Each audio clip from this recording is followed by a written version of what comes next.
La ciudad no dejaba espacio para el silencio. Los motores rugían desde temprano, los vendedores ambulantes vociferaban sus productos, y los edificios parecían competir por quien bloqueaba más cielo. Isabela vivía en medio de todo eso, atrapada en una rutina tan precisa como el tic-tac de su reloj. Hasta que llegó la carta. Esa mañana, entre facturas vencidas y propagandas de seguros, sobresalía un sobre beige, sellado con lacre rojo y remitente desconocido. Lo observó con recelo. No tenía remitente, solo su nombre completo escrito con tinta negra, en una caligrafía pulcra y antigua. Lo abrió con dedos temblorosos, como si presintiera que ese papel cambiaría algo en su vida. Señorita Isabela Márquez. Por medio de la presente, le notificamos que usted ha sido designada como única heredera de la finca rural conocida como El Retiro, propiedad del señor Anselmo Márquez, su difunto abuelo. Isabela frunció el ceño. Su abuelo, apenas recordaba haberlo visto un par de veces cuando era niña, siempre de lejos, serio y callado. Después, su madre nunca volvió a hablar de él. Solo mencionaba que el viejo se encerró en su mundo de tierra y cafetales, y se olvidó de la familia. La carta continuaba. Le solicitamos presentarse en la Notaría Segunda de Santa Clara, Antioquia, para recibir los documentos legales correspondientes. De no acudir en un plazo de 30 días, se procederá conforme a ley. La noticia la dejó descolocada, una finca, porque ella, y porque ahora, no necesitaba otra complicación en su vida. Ya tenía suficientes deudas, y un empleo que la exprimía a cambio de poco. Pero algo, una inquietud enterrada en lo más profundo, comenzó a crecerle en el pecho. Esa noche, mientras miraba el sol sobre la mesa, no pudo evitar preguntarse, ¿por qué alguien, que la había ignorado durante años le dejaba una herencia tan grande? Y entonces decidió ir. No por el dinero, ni por la tierra. Fue por la necesidad de entender.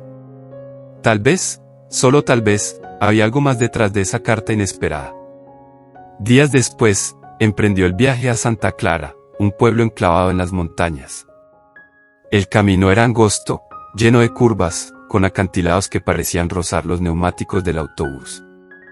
A su lado, una anciana rezaba en voz baja cada vez que el vehículo tambaleaba. Isabela, en cambio, observaba por la ventana, perdida en sus pensamientos. Cuando llegó a la notaría, el calor húmedo la envolvió, como un abrazo denso. El notario, un hombre de rostro afilado y gafas gruesas, la recibió con amabilidad. Señorita Márquez, su abuelo dejó todo en regla. Aquí están los títulos de propiedad, las llaves y una carta personal, dijo, extendiéndole un sobre aparte. Me pidió entregársela en mano. Isabela tomó la carta, con un nudo en el estómago. No la abrió de inmediato. ¿Él habló de mí?, preguntó, sin poder evitarlo. El notario la miró por encima de sus lentes. Solo dijo que la finca le pertenecía. Que usted debía decidir qué hacer con lo que encontraría allí. Aquella frase quedó flotando en su cabeza, mientras tomaba el jeep que la llevaría hasta El Retiro. El camino era más difícil ahora, entre trochas de tierra, cafetales y árboles frondosos. La señal de celular desapareció, y el silencio comenzó a tomar protagonismo. Por primera vez en años, Isabela se sintió desconectada del mundo. Cuando el vehículo se detuvo, frente a la entrada de la finca, entendió por qué le llamaban así. El lugar parecía suspendido en el tiempo. Una verja de hierro oxidado marcaba la entrada a un sendero que llevaba hasta la casa principal, una construcción antigua, de madera y tejas de barro, con un corredor amplio que miraba hacia los cafetales. Un hombre mayor, con sombrero y machete al cinto, la esperaba en la entrada. ¿Usted es la nieta del patrón?, preguntó, sin saludar. Sí, Isabela. El hombre asintió, sin cambiar su expresión. Me llamo Tomás. Fui el capataz de su abuelo, me quedé cuidando esto, por si volvía alguien de la familia. Gracias por eso, dijo ella, bajando del jeep con su mochila al hombro. El aire olía a tierra húmeda, a café tostado y a algo más, algo antiguo. Esa noche, sentada en la habitación donde alguna vez durmió su madre, Isabela abrió la carta que su abuelo le dejó. Isabela. Si esta carta está en tus manos, significa que ya estás en el retiro. No sé si me odias, si me recuerdas, o si simplemente quieres vender la finca y marcharte. Pero si decides quedarte unos días, tal vez descubras que hay cosas que no pueden venderse ni olvidarse. Busca bien, escucha la tierra. Tu abuelo, Anselmo. La frase final se le quedó grabada, escucha la tierra. Miró por la ventana. Afuera, la luna iluminaba tenuemente los cafetales. En ese instante, supo que no podría marcharse tan rápido. La finca guardaba algo, y ella pensaba encontrarlo. Los primeros días en el retiro fueron una mezcla de extrañeza y nostalgia ajena. Isabela caminaba por los corredores de la casa, como quien explora un museo olvidado.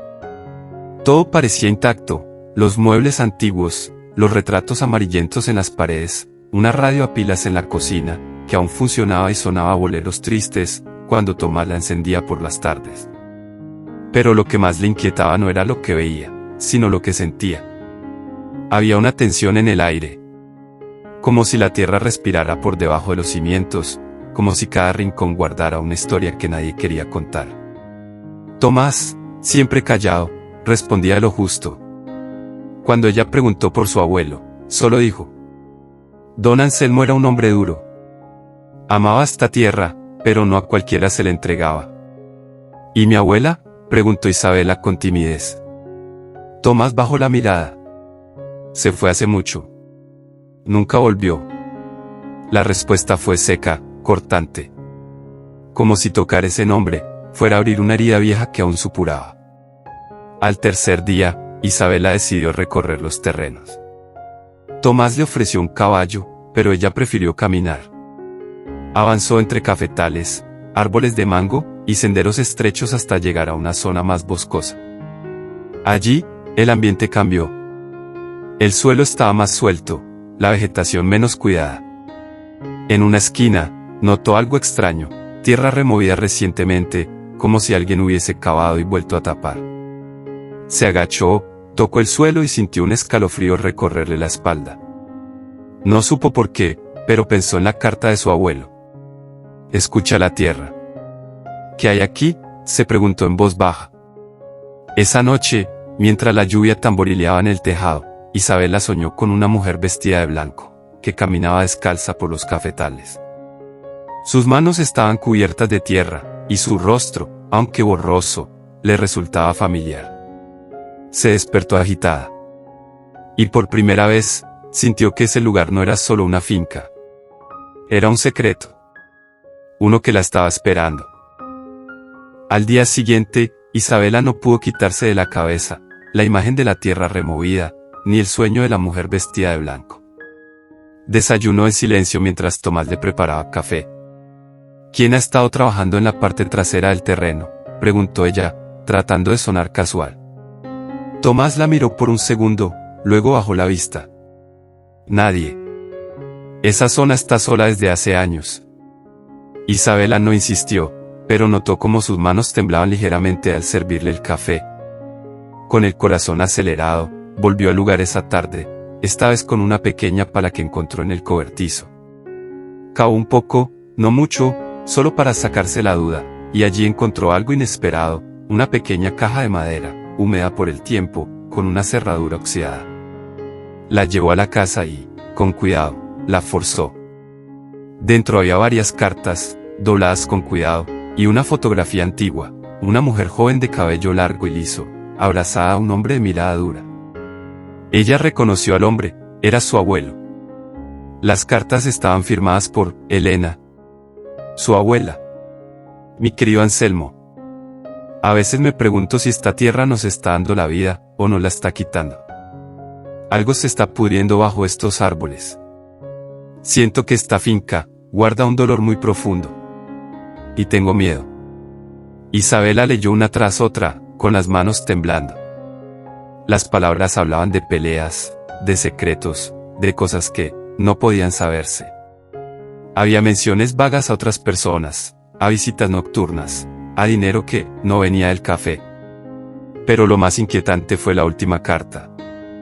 No estaba firmada, ni siquiera terminada. Solo unas líneas escritas a toda prisa.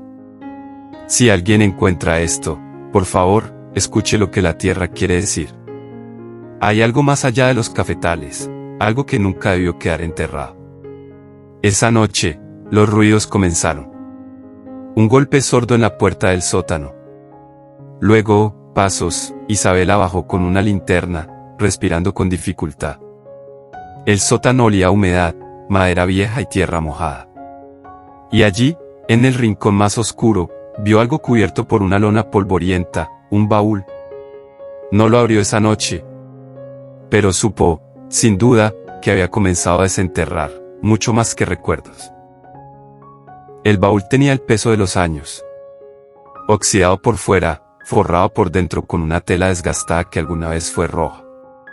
Al abrirlo, un olor a encierro y polvo viejo, golpeó a Isabela como una bofetada. Dentro, cuidadosamente ordenados, había más sobres, una libreta de cuero, un rosario roto y un pequeño cuaderno empastado, con el nombre Elena Márquez escrito en la portada. Isabela se sentó en el suelo del sótano, rodeada por sombras, y comenzó a leer la libreta. La primera página hablaba de amor. La segunda, de miedo. Anselmo ya no es el mismo. Desde que llegaron esos hombres de Medellín, algo cambió en él. Dice que es por el negocio, que todo es por el café, pero yo sé que no es solo eso. No me deja acercarme a la zona del Pozo Viejo. Me pidió que no pregunte, que no mire, que no escarbe. Pero yo ya vi cosas, escuché cosas.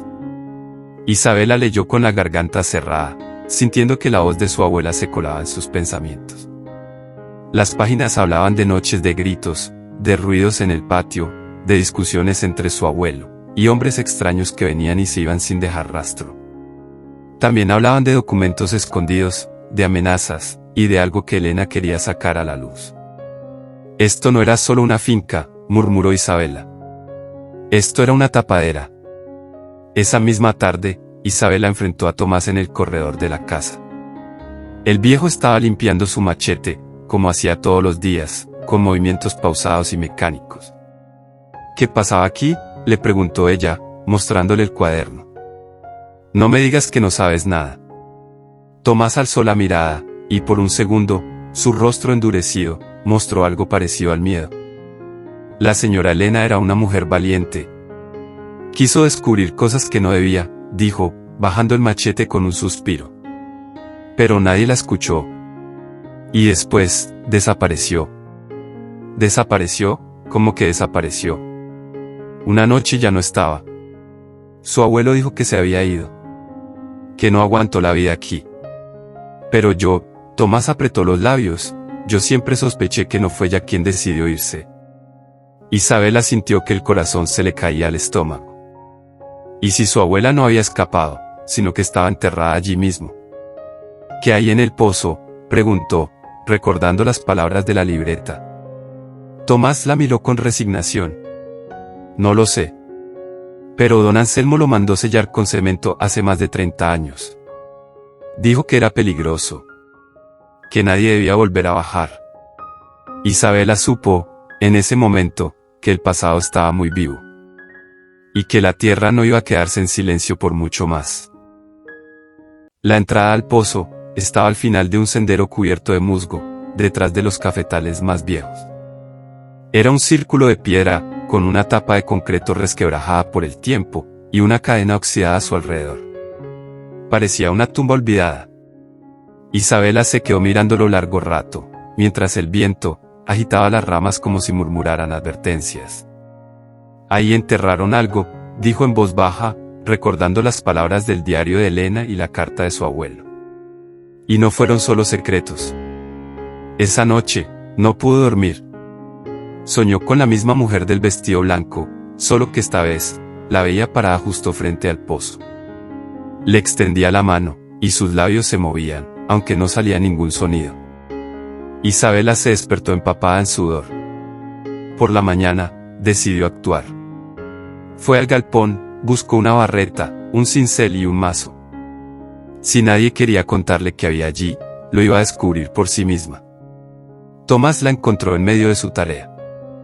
La observó sin acercarse, con una mezcla de pena y resignación.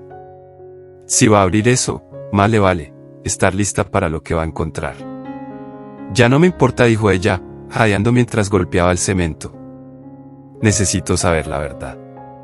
Tomás no respondió, pero no se fue. Se quedó ahí, en silencio, como si supiera que ese momento llegaría tarde o temprano. Tras horas de trabajo, Isabela logró romper parte del sellado. El aire que salió del pozo era frío y denso, como si viniera de otro tiempo. Iluminó con una linterna. Al principio solo vio piedras y tierra, pero luego, más profundo, algo rectangular cubierto por una lona negra. El corazón le latía con fuerza, mientras llamaba a Tomás. Ayúdeme a bajar. No puedo. No quiero volver a ver eso. Pero si usted baja, hágalo rápido. Isabela descendió con una cuerda, con el miedo latiéndole en los oídos. El fondo estaba húmedo y oscuro. Se acercó al objeto y, temblando, retiró la lona. Era un ataúd de madera. Con las manos temblorosas, abrió la tapa. Dentro, cubierto por una sábana amarilla, estaba un esqueleto. A su lado, una medalla con el nombre, Elena. Isabela se llevó ambas manos a la boca. No pudo gritar. No pudo llorar. Su abuela no se había ido. Su abuela había sido enterrada viva en su propia tierra. Y ahora, su espíritu reclamaba justicia. Isabela no habló durante el resto del día. Después de salir del pozo, con la medalla entre las manos y el rostro bañado en lágrimas, caminó como una sombra hasta la casa. Tomás no preguntó nada. Se limitó a observarla con los ojos apagados y las manos entrelazadas. Sabía que ya había visto todo. Al caer la noche, el cielo se cubrió de una tormenta que parecía arrastrar los pecados de la tierra. Truenos, relámpagos y viento golpeaban las ventanas con fuerza. Isabela estaba en la sala, la medalla sobre la mesa, el diario de su abuela abierto en la última página. ¿Cuánto tiempo lo supo?, preguntó, sin mirarlo. ¿Desde cuando supo que ya estaba ahí? Tomás suspiró. Se sentó frente a ella, como si llevara décadas esperando esa pregunta. Desde el primer día. Yo ayudé a cavar, no sabía para qué era el hueco. Don Anselmo dijo que era una bodega, que no preguntara. Pero cuando bajaron ese ataúd, ya era tarde. Yo vi a su abuela, viva.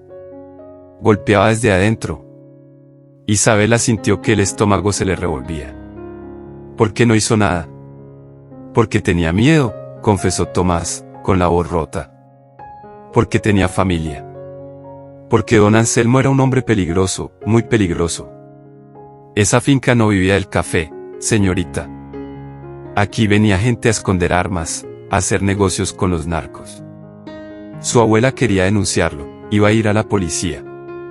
Isabel apretó los puños. Y por eso la mató. Tomás asintió lentamente. Pero no lo hizo él directamente. Mandó a 2 hombres. A ella la encerraron en el pozo para callarla, y nadie volvió a hablar de eso. El silencio en la sala fue sepulcral. Solo la tormenta afuera parecía tener el valor de gritar lo que ellos callaban. ¿Y mi madre? ¿Sabía algo? Tomás negó con la cabeza. Su madre era apenas una adolescente. Cuando su abuela desapareció, le dijeron que se había ido con otro hombre. Que los abandonó. Se lo creyó, o quiso creerlo.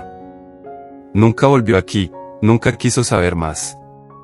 Isabela sintió rabia. Dolor. Tristeza. Pero, sobre todo, una certeza. No pienso dejar esto así. ¿Qué va a hacer? Ella lo miró, con los ojos encendidos. Voy a denunciarlo. A desenterrar la verdad. A que todo el mundo sepa lo que pasó aquí. Tomás se puso de pie. Se le notaba el alma cansada. Entonces, prepárese. Porque cuando uno abre tumbas, no solo encuentra huesos.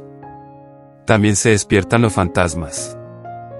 A la mañana siguiente, Isabela se dirigió al pueblo. La finca quedaba lejos, pero el camino de tierra, aunque empinado, parecía empujarla. Ya no había dudas, ni temor. Solo una determinación firme, que nadie volviera a callar, lo que su abuela intentó gritar antes de morir. Llegó a la estación de policía con la medalla, el diario, y una copia de las cartas que había encontrado. El oficial de turno, un hombre de rostro serio y barba entrecana, la escuchó con atención. Cuando ella terminó de hablar, hubo un largo silencio. ¿Y usted dice que el cuerpo sigue allá?, preguntó con cautela. Sí. En el pozo. Sellado desde hace más de 30 años. El hombre asintió lentamente, tomó el teléfono y empezó a hacer llamadas. Horas más tarde, un grupo de agentes, un forense y una patrulla rural, subían con ella hasta el retiro. Tomás los recibió sin palabras. Solo los guió hasta el pozo. Mientras el cemento resquebrajado se retiraba por completo, y el ataúd era sacado con cuidado, el ambiente se volvió denso. Nadie hablaba. Nadie podía. Cuando abrieron el ataúd y el forense confirmó la presencia del cuerpo, la medalla que Isabela llevaba en el cuello, tembló como si respondiera a la justicia que por fin se hacía presente. Es un caso viejo, pero con pruebas claras, dijo el oficial, mirando a Isabela con respeto. Habrá una investigación formal. Vamos a revisar registros, nombres, y buscar a los responsables. Algunos pueden seguir vivos. Esa noche, la finca estaba en silencio. Un silencio distinto. Ya no era el de los secretos pesados, sino el de una paz que comenzaba a gestarse. Isabela encendió una vela frente a la casa, bajo el árbol de guayabo donde su abuela solía sentarse, según relataban las cartas. Ya no estás sola, abuela. Ahora el mundo sabrá lo que pasó. Tomás se acercó, con los ojos humedecidos. Perdóneme, señorita. Por no haber hecho nada cuando debí. Por haberme quedado callado tanto tiempo. No fue solo culpa suya. Muchos callaron. Pero yo no lo haré. Entonces, algo inesperado ocurrió. El viento sopló con una dulzura distinta. La vela no se apagó. Y en la penumbra del porche, por un segundo, Isabela creyó ver una figura femenina de blanco, mirándola con ternura. No dijo nada. Solo sonrió. Y se desvaneció con el viento. Días después de la exhumación, el caso se volvió noticia en todo el departamento. El titular de un periódico local decía, restos hallados en finca revelan crimen de hace más de 30 años. Y debajo, en letra más pequeña, nieta descubre el cuerpo de su abuela desaparecida, víctima de un oscuro secreto familiar. Isabela los miraba en silencio. No por orgullo, sino con la responsabilidad de quien ha despertado a los muertos. La investigación avanzó. Documentos, testimonios antiguos, registros del terreno y transacciones sospechosas empezaron a salir a la luz. El nombre de Anselmo Márquez, su abuelo, apareció vinculado a varios negocios turbios en los años 80. El informe oficial hablaba de vínculos con bandas ilegales, tráfico de armas y lavado de dinero bajo la fachada de una finca cafetera. El pasado del retiro estaba manchado de sangre. Pero nadie lo había querido ver. Tomás fue interrogado. Colaboró con la justicia. Confesó su parte. No fue acusado, su testimonio fue clave, pero eligió irse. Una mañana, se despidió de Isabela con una carta sencilla, dejándole las llaves de la finca. Yo cuidé esta tierra como pude. Ahora es suya, y está limpia. No la deje en silencio nunca más. Isabela, por primera vez, miró la finca con otros ojos. Ya no como una carga, ni como una herencia indeseada, sino como un terreno sagrado, lleno de historias no contadas. Entendió que el verdadero valor de la finca no era su café, ni sus árboles, ni sus hectáreas. El verdadero valor era la verdad enterrada, y haber tenido el coraje de desenterrarla. Meses después, mandó construir un pequeño memorial cerca del pozo, con una cruz blanca y una placa. Aquí descansa Elena Márquez. No callaron tu voz. Tu verdad floreció. El día que lo inauguraron, muchas personas del pueblo asistieron. Algunos antiguos, otros jóvenes, muchos que ni siquiera conocían la historia, pero que sabían que algo había cambiado para siempre en ese lugar. Esa noche, Isabela se sentó en el porche, con una taza de café entre las manos, escuchando el canto de los grillos y el rumor de los árboles. Y mientras la brisa suave acariciaba su rostro, supo que ya no estaba sola. La finca había dejado de ser solo tierra. Ahora era memoria. Ahora era justicia. Ahora era hogar. Y en algún rincón del viento, se escuchó una voz que por fin pudo descansar. Bienvenidos a Pasiones Reales, un canal donde narramos historias cargadas de emoción, fe, esperanza, drama, traición, segundas oportunidades. Cada relato es una ventana al alma humana. Porque la vida supera cualquier ficción. No olvides suscribirte y apoyarnos con un me gusta, para que no te pierdas de todos nuestros bellos relatos.